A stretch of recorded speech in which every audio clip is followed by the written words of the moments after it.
Jason POV.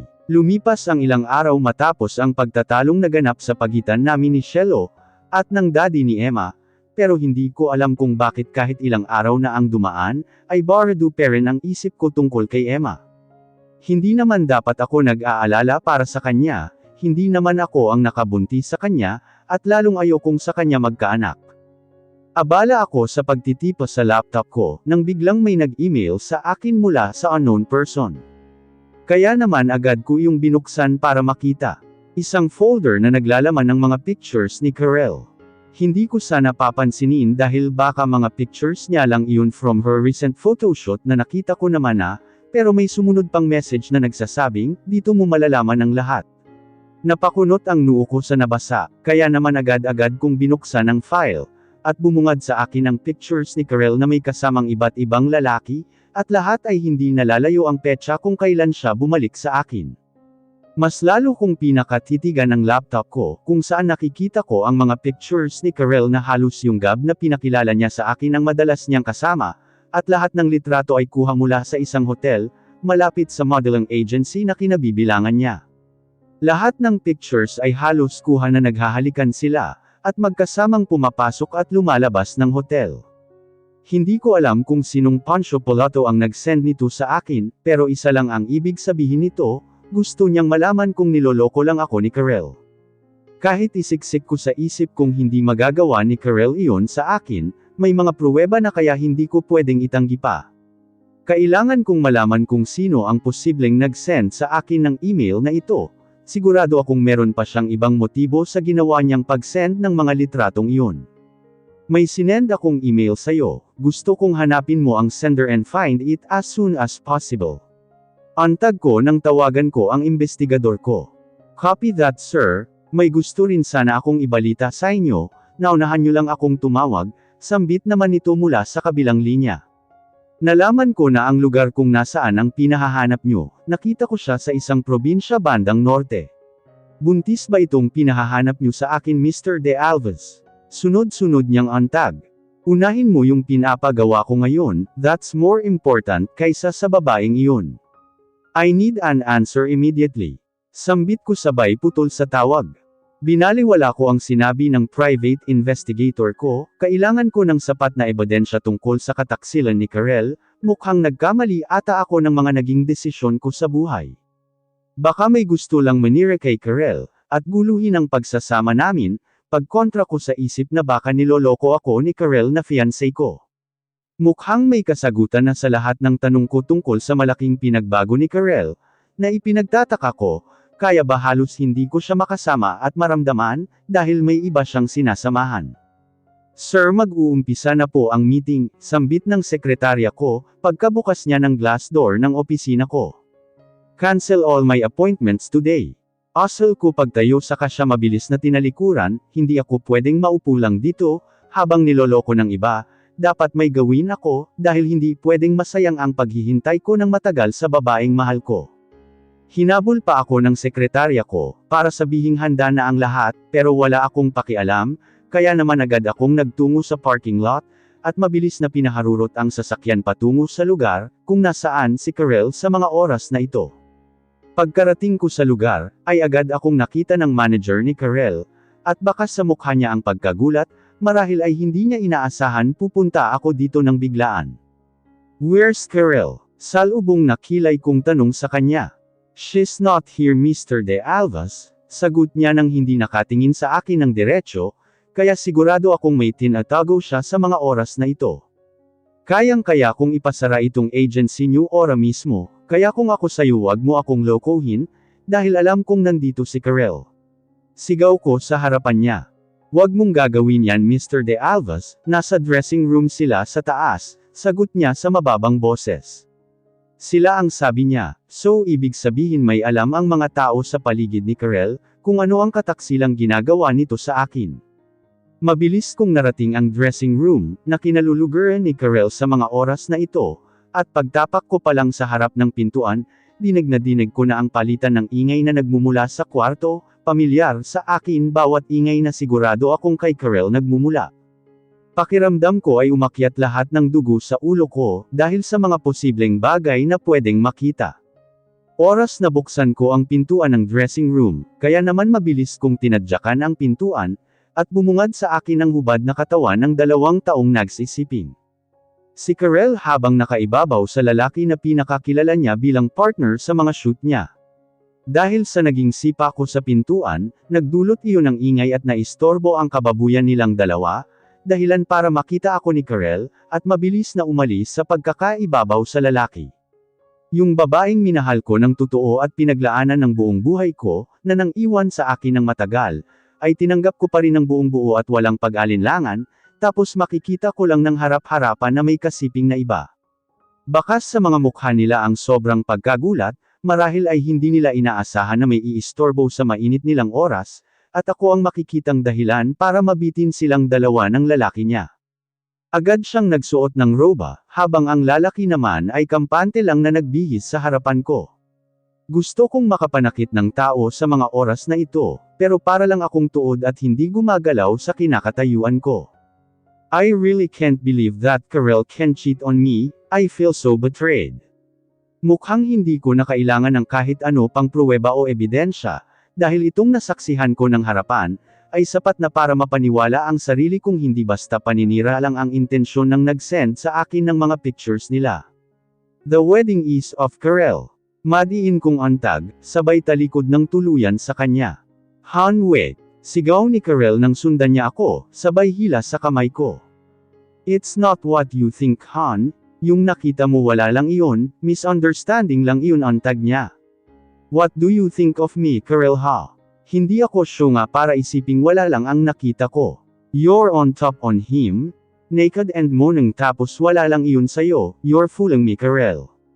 It's just one mistake Han, I'm sorry. Antag niya sa mataas na boses. Hindi ito isang pagkakamali lang Karel, someone sent me photos of you with that man, labas-pasok kayo sa hotel palagi, tapos sasabihin mong one mistake lang. Antag ko habang nakapamiwang sa harapan niya. What photos? Naguguluhan niyang tanong.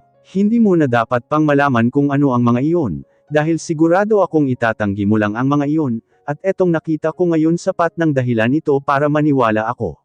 Wala nang kasal na magaganap, tama na siguro ang pag-aaksaya ko ng panahon sa'yo. Is that really your reason ha Jason?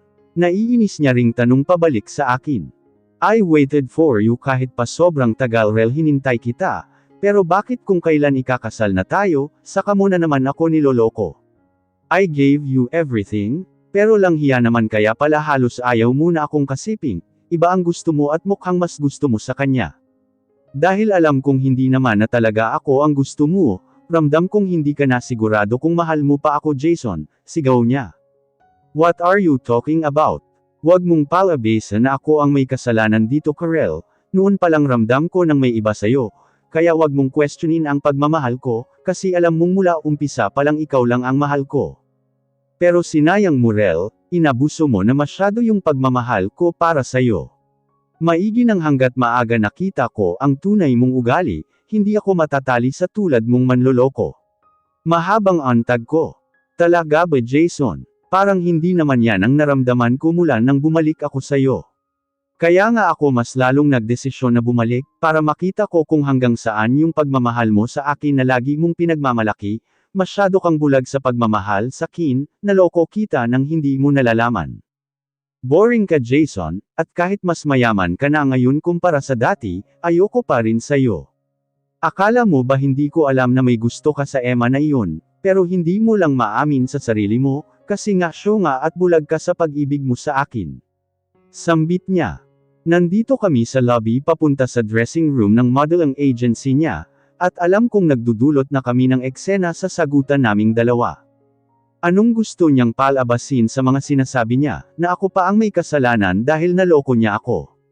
Nakakainis na pagmamahal to oo. You're talking nonsense Karel, you're blaming me now. Ikaw nang naaktuhan na may kasiping na iba. Sambit ko. No Jason ang totoo ayokong makasal sa'yo, at hinding-hindi ako papakasal sa tulad mong umpisa palang mula nang bumalik ako, hindi na talaga ako ang gusto. Alam kong iba na ang mahal mo, at alam kong si Emma iyon. Matagal ko nang alam ang tungkol sa inyong dalawa, sinadya ko lang talagang bumalik, at sirain ang pagkakamabutihan na meron kayong dalawa. Kunwari ka lang na walang pake sa kanya, dahil lunod ka sa pagmamahal mo sa akin, pero ang totoo Jason ang babae na yun ang gusto mo, bulag ka kasi, at hanggang ngayon syunga ka parent pagdating sa pagmamahal. Kaya nga wala akong kagana-ganang ayusin yung kasal na gusto mo, alam ko kasing wala namang saysay iyon, dahil syunga ka. Hindi mo baget sinira ko lang talaga kayo ni Emma, pinutol ko lang yung posbong mong pagmamahal para sa kanya. Alam mo kung bakit, dahil kita kong iba yung pagtingin na meron ka para sa kanya, kumpara sa akin. At hindi ko akalaing may itatanga ka pa Jason. Naiputan kita sa ulo nang hindi mo nalalaman. Matagal na kitang niluluko, masyado ka lang talagang mapagbigay sa akin, kaya nagoyo ko ang tulad mo. Natatawa niyang sambit. What do you want to point out Karel? Inis kong tanong sa kanya, sabay hawak sa dalawang braso niya. Alam kong nasasaktan siya dahil sa hawak ko ang mga braso niya, pero wala akong pakialam, alam ko lang sa mga oras na ito gusto ko siyang saktan. May nararamdaman ka sa Emma na iyon, pero bulag ka sa pagmamahal mo sa akin. Akala mo ba mahal pa kita, hindi na Jason at kahit kailan hinding-hindi na. Sinira ko lang kayong dalawa dahil masarap kang paglaruan. Sigaw pa niya. Swerte ko nga nagtagumpay ako sa plano kong pagsira sa inyong dalawa, ayun nawawala na yung syungang babae. Natatawa pa niyang sabi, na mukhang masaya pa sa nangyari.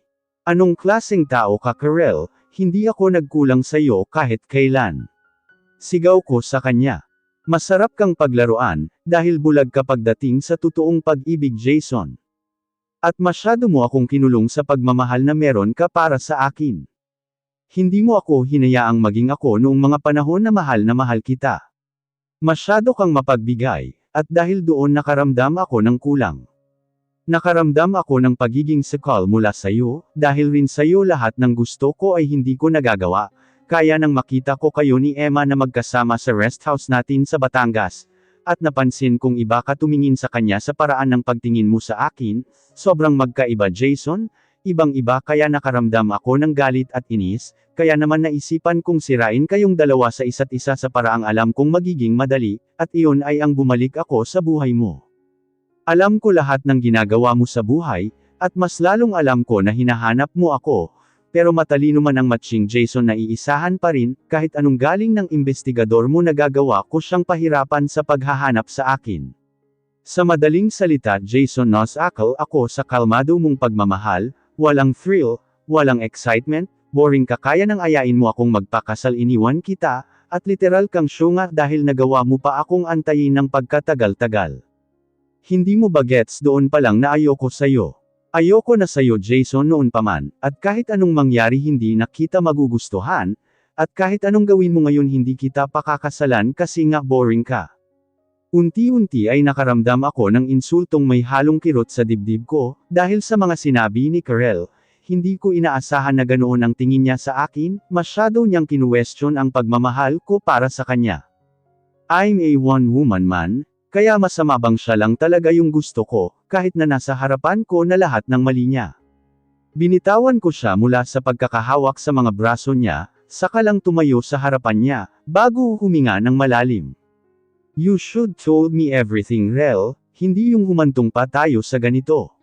You know me I'm so faithful to you, that's why kahit iniwan mo ako naghintay ako. Mahina kong asal sabay sapo sa mukha ko gamit ang palad. I'm not good as you Jason, kaya nga nagawa ko sa'yo ang mga bagay na ito. You should leave now, kukunin ko na lahat ng gamit ko sa penthouse mo. About the wedding wala talaga akong pakialam doon umpisa pa lang. Sambit niya. How could you do this to me? Bakit ikaw nakita mong may posibilidad na magustuhan ko si Emma, pero ako hindi? Mataas na boses kong tanong sa kanya, dahil naguguluhan ako sa mga nangyayari. Takot kang umamin sa sarili mong hindi mo na ako mahal, at mas lalong takot kang umamin sa sarili mo na yung babaeng tinatawag mong basura at walang kwenta, ay yung babae na baka mas mahalin mo pa ng sobra. Dapat nga magpasalamat ka pa sa akin Jason, dahil ako nakita ko yung hindi mo nakikita sa babae na iyon, pero huli na Jason wala na siya at sigurado akong hindi mo na siya makikita pa. Sambit niya hanggang sa tuluyan akong iniwan, at bumalik sa loob ng dressing room. Tahimik lang akong naglakad patungo sa sasakyan ko, at mabilis iyong pinaharurot papunta sa kondo, kung saan dating natuloy si Emma. Hindi ko alam kung bakit dito ako dinala ng mga paa ko, ang alam ko lang sa mga oras na ito sobrang sakit ng nararamdaman ko. Naalala ko pa ang minsang sinabi ni Shelo sa akin, na bantayan ko ang fiancé ko dahil baka iniiputan na ako nito sa ulo, at hindi nga siya nagkamali dahil ginagawa nga sa akin yun ni Karel.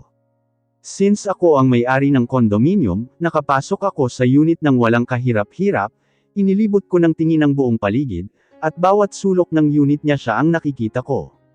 Hindi ko alam kung pinaglalaroan lang ba ako ni Karel, o nagsasabi siya ng totoo, basta ang alam ko lang sa mga oras na ito, ay baka nga syunga ako dahil nagawa niya akong mapaikot, na masyado lang akong syunga para hindi ko makita ang totoong Emma, at naisahan niya ang isang tulad ko.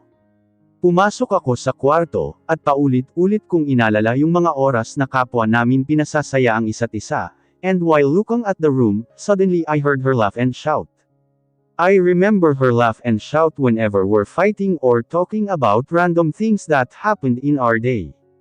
Yung basura palang tinaboy ko, ay yung basurang nakasama ko sa pagtawa sa bawat araw na dumadaan sa buhay ko. Nakaramdam ako bigla ng kirot, sa mga oras na ito hindi ko alam kung dahil sa iyon sa panloloko sa akin ni Karel, o dahil syunga nga ako dahil hindi ko nakita yung totoong Emma na sinasabi ni Karel, na iba kong pagtuunan ko ng tingin. Totoo kayang may nararamdaman ako para sa kanya, o masyado lang akong bulag sa pag-ibig pagdating kay Karel, kaya hindi ko nagawang makita ang nakita ni Karel kay Emma, na pwede ko itong magustuhan. Sa mga oras na ito gusto kong makita si Emma, para ako mismo ang makasagot sa mga katanungan kong gumugulo sa isip ko, pero alam kong imposible. Mali ba ako ng babaeng tinaboy, o sadyang ogag at syunga lang ako? Do I have a feelings for Emma? I cancel the wedding immediately, at halos naging usap-usapan ang bagay na iyon sa mga kakilala at kaibigan ko, pero binaliwala ko lang lahat ng naririnig. Wala akong pinagsabihan ng dahilan, kung bakit biglaan ang lahat, gusto kong manatiling lihim ang nangyari. My mom is keep on bothering me about the reason, pero dahil ayoko ng maraming pag-uusapan sinabi kong hindi na namin itutuloy, dahil ayaw na namin sa isa't isa. Ganoon lang kasimple, kasi iyon naman ang totoo ayaw na sa akin ni Karel matagal na, at noon pa lang ay ayaw niya na sa akin. I didn't tell my mom what exactly happened between me and Karel, wala siyang nalaman na kahit ano, and I'm sure once she knows everything, hindi siya titigil hanggat hindi niya nagagantihan ang nagkamali sa kanya or sa kapamilya niya. Well, that's what mother does, kaya nga sinarili ko ang lahat. I made myself busy, at halos gawin ko ng kampo ang opisina ko kakatrabaho, hindi ko na nga nagagawang umuwi sa penthouse ko, nagpapakuha na lang ako ng damit sa sekretarya ko. I won't be hypocrite o lalaki ako, pero tao din ako at may nararamdaman, nasaktan ako sa ginawa ni Karel, at hindi ko inaasahan na ganoon ang tingin niya sa akin, from all those years na siya lang ang minahal ko. Masama bang ituring ko siyang reyna, at ibigay sa kanya ang lahat? After what happened between us, agad niyang kinuha ang mga gamit niya sa penthouse ko, at pagtapos noon wala na akong narinig na kahit anong salita mula sa kanya. Maganda na rin sigurong maaga palang nalaman ko na ang mga panloloko niya, lumabas din naman lahat mula sa bibig niya mismo. Sa bawat araw na lumilipas, hindi ko alam kung linuluko ba ako ng tadhana, dahil halos araw-araw ay hindi nawawala sa isip ko si Emma, at mas nakakadagdag sa pag-alala ko ay ang kondisyon niya, ang pinagbubuntis niya. Maayos ba sila, siya at ang baby kung nasaan siya sa mga panahon na ito? Ilang araw ko lang ininda ang lungkot na dala ng ginawa sa akin ni Karel, pero pagtapos kong maglasing ng isang buong gabi okay na ako, wala naman kasing patutunguhan kung magpakalanggo ako sa alak. Tinanggap ko na lang agad na hindi lahat ng gusto mong mahalin, ay kaya kang mahalin pabalik. Karma ko nga yata lahat ng nangyayari sa akin, karma ko dahil nagtaboy ako ng tao sa buhay ko. Ang babaeng pwede akong mahalin ng tunay, nanakit pa ako ng iba para sa kanya, tapos niloko lang din naman ako. Karma ko ang panlolokong ginawa sa akin ni Karel, dahil yung babaeng gusto akong mahalin ng totoo, tinaboy ko palayo at tinuring ko pang basura. Inakusahan ko si Emma ng kung ano-anong bagay, kahit wala naman akong batayan sa lahat ng sinabi ko. I admit she was so good, not just on warming my bed, but when it comes to be someone you could lean on about something, she's a one call away person. Nandyan siya sa tuwing kailangan ko ng mag-aayos ng kurbata ko, magdadala ng pagkain ko sa trabaho. Wag lang akong magpalipas ng gutom, kahit hindi naman dapat, at higit sa lahat kasama ko siya sa lahat ng oras masaya man o malungkot ang buhay ko, kahit na may sarili din naman siyang problema. Bakit nga ba hindi ko nakita ang mga bagay na iyon mula sa kanya? Bakit nga ba hindi ko nakita ang isang Emma Sanchez sa magandang paraan? Kamusta yung pinapahanap ko sa'yo? Seryosong tanong ko mula sa kabilang linya nang tawagan ko ang private investigator ko, habang may binabasang sales report. Sir, pinahinto mo ako sa paghahanap, hindi nyo ba naaalala? Gulat niyang tugon. What? Gulat na tanong ko, dahil wala akong maalala na pinahinto ko siya sa paghahanap kay Emma. Noong huli tayong magkausap Mr. De Alvas, pinahinto mo na ako, kaya nga tinihil ko na dahil iyon ang utos mo, formal nitong sagot. I don't remember telling you to stop. May nagawa ka naman ba bago ka huminto sa paghahanap kung nasan siya? Inis kong tanong habang himas-himas ang sentido ko. Bandang norte sir nakita ko siya, malaki na halos ang tiyan at nagtatrabaho bilang cashier sa isang convenience store, pagtugon niya sa tanong ko. She's working. Malakas na boses kong tanong. Yes, sinubukan ko siyang sundan, pero mukhang alam niya kapag may sumusunod sa kanya sir. Nung bumalik ako kinabukasan sa convenience store, ay iba na ang nagtatrabaho doon, ayon sa manager ay biglaan daw itong nag-resign, paliwanag niya sa akin. Wala nang iba. Iritado kong tanong. Wala na sir, dahil pinahinto nyo na akong maghanap, kaya hindi na ako kumilos pa, sagot niya. Alright, I give you 1 week to finish your vacation, pagkatapos niyan ituloy mo ang pinapagawa ko. Sambit ko bago tuluyang putulin ang tawag. She's working kahit buntis siya, nag-iisip man lang ba siya, nagawang lumayo pero wala naman palang pera, kahit kailan talaga syunga siya. De Alvas. Tulala ako nang biglaan na lang may pumasok sa opisina ko, at basta na lang naupo sa kaharap kong upuan. Si Shelo, pinapasundan mo ba ang pinsan ko? Inis na tanong niya habang masama ang tingin sa akin. Oo, maikling kong sagot. Anong plano mong gawin sa kanya kapag nakita mo siya?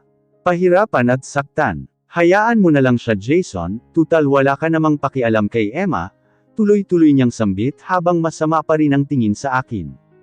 Wala kang alam sa gusto kong mangyari Shelo. I care about the child baka nga sa akin iyon. I only want to know the truth, para wala akong konsensya na mararamdaman sa huli, walang emosyon ko pa rin nasabi. So may pakialam ka na ngayon sa dinadala niya. Tanggap mo nang sayo ang pinagbubuntis niya, paano ang pinsan ko? Sa tingin mo kapag nahanap mo siya ipapakita niya sayo ang anak niya, asa ka Jason? Tigilan mo ang kakapahanap sa kanya, for now let her live peacefully kailangan niya yon. She suffered before from depression, kaya mas magandang malayo siya sa lahat ng taong nanakit sa kanya sa mga panahon na ito, walang emosyon niyang sambit. Are you not worried about her? Kung makapagsalita ka parang alam mo kung nasaan siya. Inis kong sabi. Kung makaakto ka rin ngayon parang may pakika sa pinsan ko. Nagsisisi ka na ba Jason? Hindi agad ako nakasagot sa sinabi ni Shelo, bagkus ay tumayo ako mula sa pagkakaupo, saka nagsali ng inuming alak sa baso. Mula nang sabihin sa akin ni Karel, lahat ng ginawa niyang panloloko sa akin, at ang tungkol sa nakita niyang pagtingin ko kay Emma, unti-unti naramdaman ko sa sarili kong nag-aalala ako sa kanya. Why would I care for her? Wala naman siyang silbi sa buhay ko. Matigas kong sabi sabay lagok sa alak. I'm worried sick about my cousin, but I know she can survive the life of being alone. Kung tingin yung lahat sa kanya mahina, pues nagkakamali kayo. And really De Alvas hindi ka nag-aalala sa kanya, bakit parang taliwas na bawat salita mo sa ikanikilos mo ngayon, hindi mo siya ipapahanap kung hindi ka nag-aalala sa kanya, you can fool other people but not yourself Jason. Anong nagpabago ng nararamdaman mo? Yung panloloko ba sa'yo ng babaeng gusto mo sanang asawahin? Karma ang tawag doon Jason. Nang iinis niya pang dugtong sa sinabi. Kunot-nuo akong napabaling ng tingin dahil sa sinabi ni Shelo, bakit kung makapagsalita siya, ay parang alam niyang may lokohan na naganap sa aming dalawa. I never talked to anyone about the reason of canceling the wedding, Pero kung magsalita siya parang alam niya lahat. Are you the one who sent me that email, Shelo? Galit kong tanong. Yeah, maikli niyang tugon. Pinaimbestigahan mo ba si Karel? Inis ko ulit na tanong sa kanya. Pero mukha talaga atang iniinis ako ni Shelo, dahil prente lang siyang nakaupo habang nakataas pa ang mga paa sa ibabaw ng lamesa ko. Sabi ko naman sa'yo Jason, hindi ko hahayaan na si Emma lang ang laging nasasaktan. Sinuwerte lang ako dahil bago ko pa umpisahan ang pagpapaimbestiga sa babaeng dahilan para mas nasaktan si Emma, kusa kong nakita kung paano kaiputan ng ex-fiancé mo sa ulo. She's cheating on you, at malapit pa mismo sa pugad mo, sadyang syunga ka kaya hindi mo namalayan. Mahabang antag niya, habang nakatingala sa kisame ng opisina ko. Siraulo ka talaga kahit kailan. Tanging nasambit ko. Ayoko na lang balikan, o isipin pang ulit kung ano man ang nagawa ni Karel sa akin, pero sa tuwing maaalala ko ang bagay na iyon, gusto ko siyang pahirapan.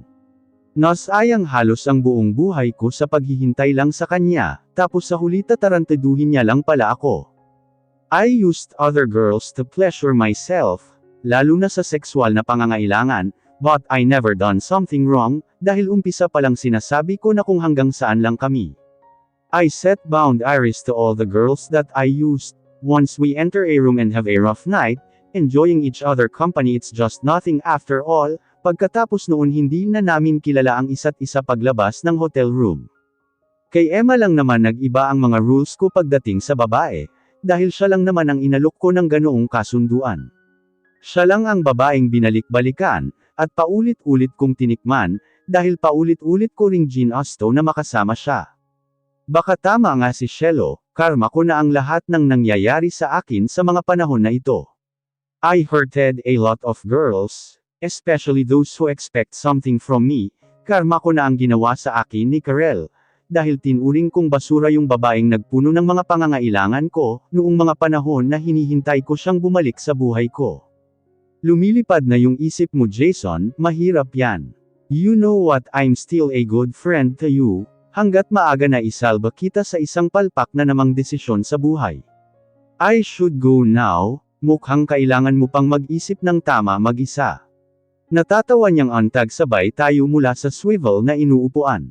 Hindi ako kumibos sa mga sinasabi ni Shelo, dahil sa totoo lang lahat ng sinabi niya ay nasapol ako, at ayokong minas ng tuluyan sa kanya, baka magsuntukan lang na naman kaming dalawa. Before I leave Jason, seryosong antag niya habang nakatayo sa harapan ko. If you really care about the baby, wag mo na ipahanap si Emma. Let her be alone, hayaan mo muna siyang ayusin at buuin yung sarili niya. I know my cousin, I know Emma, makakaya niyang mabuhay mag-isa kahit gaano pa kahirap. I also know you Jason, alam kong unti-unting nagkakapuwang sayo ang pinsan ko. Kung konsensya man yan hayaan mo na lang muna siya, dahil iyon ang importante sa panahon na ito. For now let her be. I'm worried about her, pero kapag naiisip kong matatag siya, makakasurvive siya na papanatag ang loob ko. Babalik din siya ng kusa Jason, at kapag dumating ang araw na iyon, ibig sabihin okay na siya, nahanap niya yung totoong siya, at naayos niya na ang buhay niya. Sa ngayon hayaan mo muna siyang malayo sa lahat, sa mommy niya, sa daddy niya at sayo, hayaan natin siyang bawiin yung mga ninakaw na panahon sa buhay niya. Kahit para na lang sa magiging anak niya. Hindi ito pakiusap bilang kaibigan Jason. I'm telling you this as her brother, as her family, kaya sana gawin mo. Mahaba niyang antag, hanggang sa tuluyan ng nagmarcha palabas ng opisina ko. Tulala lang akong nakaupo, at pilit na ipinoproseso sa isip ko ang mga sinabi ni Shelo. Marami akong nagawang hindi tama kay Emma, tinaboy ko siya ng paulit-ulit, tinuring ko siyang walang kwenta at basura gaya ng pagtingin sa kanya ng mga magulang niya, kinwestiyon ko ang pagkagusto niya sa akin, lalo na ang posibilidad na siya ang nagdadala ng magiging anak ko, ang magiging anak namin. Hindi naman siguro kalabisan kung gawin ko ang hiling ni Shelo, ang hayaan si Emma na ayusin at hanapin muna ang sarili niya. I see her suffered from sadness and pain, because of her parents, at alam kong nadagdagan pa ang mga sakit na dinadala niya ng dahil sa akin, kaya kung iyon lang yung tanging paraan para makabawi ako sa kanya, gagawin ko kahit may kaunting pangamba akong nararamdaman, para sa kanya at para sa batang dinadala niya. Hindi ako sigurado sa kung ano man ang nararamdaman ko sa ngayon, dahil alam ko sa sarili kong masakit ang ginawa ni Karel sa akin, hindi ko pwedeng gawing basehan ang sinabi ni Karel na may natatago akong pagmamahal kay Emma. Hindi pwede dahil ayokong kainin ang sariling salita ko, na hindi ako magkakagusto sa tulad ni Emma. I didn't see it coming, sa tagal kong naghintay at umasang babalik si Karel. Natapos na lang lahat ng biglaan, nabalewala lahat ng paghihintay ko. Yung kasal na pinangarap kong sa kanya maibigay walang silbi, yung pagpapayaman ko walang saysay, at higit sa lahat yung pagiging matagumpay ko sa buhay ay walang kwenta pa rin para kay Karel. Mas lalong hindi ko inaasahan na haantong ako sa puntong wala nang mararamdaman, dahil sa mga nangyari, pero mas hindi ko inaasahan na darating ang araw na baliwala na lang lahat sa akin. I just woke up one morning thinking about Emma, and about her pregnancy, kamusta kaya siya at ang baby niya. All those I miss when we're together, she was so caring to me. Dumating pa nga sa puntong sinabi niya sa akin na gusto niya ng mag-asawa, pero dahil wala nga akong pakialam sa kanya binaliwala ko lang. Sinunod ko ang sinabi ni Shelo, ang pakiusap niyang hayaan na lang muna si Emma na mabuhay sa lugar kung saan niya man gusto, mabuhay nang naayon sa gusto niya, dahil iyon ang kailangan niya. Ginawa kong abala ang buhay ko, trabaho lang ang inatupag ko. Nilimitahan ko ang sarili ko pagdating sa pakikipag-party, o pagdalo sa anumang salo-salo na magbubukas ng usapin tungkol sa amin ni Karel. Nilaan ko bawat araw at oras ko sa pagpapalago lang ng negosyo ko, hanggang sa hindi ko na malayang 2 taon na ang lumipas. 2 taon ko nang pinipigilan ang sarili kong hanapin si Emma, at sa 2 taon alam kong nakapanganak na siya. Sana maayos at malusog ang bata, sana maayos si Emma, mga bagay na lagi kong hinihiling sa Diyos. Sa 2 taon na nagdaan, pinilit kong pigilan ang sarili kong hanapin si Emma, pinili kong wag gamitin lahat ng koneksyon at yaman ko, para lang mahanap siya at ang anak niya, dahil sabi naman ni Shelo, ay kusa itong babalik kapag okay na siya, at maayos na ang buhay niya, kaya siniksik ko sa utak kong baka kailangan niya pa ng mas mahabang panahon para sa sarili niya, kaya maghihintay akong bumalik siya. Sa paglipas ng maraming araw, linggo at buwan, napagtanto ko na may puwang si Emma sa buhay ko, may espesyal akong nararamdaman para sa kanya. Tama si Karel na kulong ako sa pagmamahal ko sa kanya, kaya hindi ko nagawang tumingin sa posibilidad na pwede akong magmahal ng iba. Kasyongahan mang ituturing, pero minahal ko si Emma kahit wala siya sa paligid ko. Minahal ko siya habang inaalala yung mga panahon na kasama at karamay ko siya, mga panahon na walang kwenta lang ang tingin ko sa tulad niya. Minahal ko siya dahil bilib ako sa katapangan niya sa buhay, at higit sa lahat minahal ko siya bilang siya. Minahal ko siya kung kailan huli na ang lahat. Mahal ko siya at syonga ako para hindi agad iyon maramdaman. Sa bawat umagang gumigising ako, hinihiling ko sa may kapal na sana ay maayos sila, at sana bumalik na siya nang sa ganun malaman niyang kaya kong mahalin ang tulad niya, nakamahal-mahal ang babaeng gaya niya na may taong mamahalin siya at ako yun. Marami akong kasalanan sa kanya, kaya sana bumalik na siya para makabawi ako sa lahat ng kasalanan ko. Gusto kong malaman niya na bilib ako sa pagiging matapang niya, at higit sa lahat gusto kong malaman niya na mahal ko siya, bahala na kung hindi niya paniwalaan ang nararamdaman ko, dahil sino ba naman kasi ang maniniwala diba? Tinaboy ko siya ng ilang ulit, tapos biglaan na lang na mahal ko siya, kung kailan walang nakakaalam kung nasaan siya.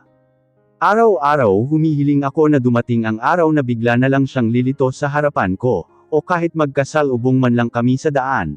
Ang dami kong sana hanggang sa hindi ko na malayan 5 taon na pala ang lumipas, at 5 taon na rin pala akong naghihintay na bumalik si Emma. Oras na bumalik siya, pangako ko sa sarili kong gagawin ko ang lahat, para lang masabi kong mahal ko siya, at ang anak naming 2. At babawiin ko lahat ng naging pagkukulang at pagkakamali ko, mula umpisa nang makilala ko siya, hanggang sa 5 taon na lumipas. Oras na bumalik siya, pupunan ko lang ang pagkukulang ko sa kanya, at sa anak naming 2.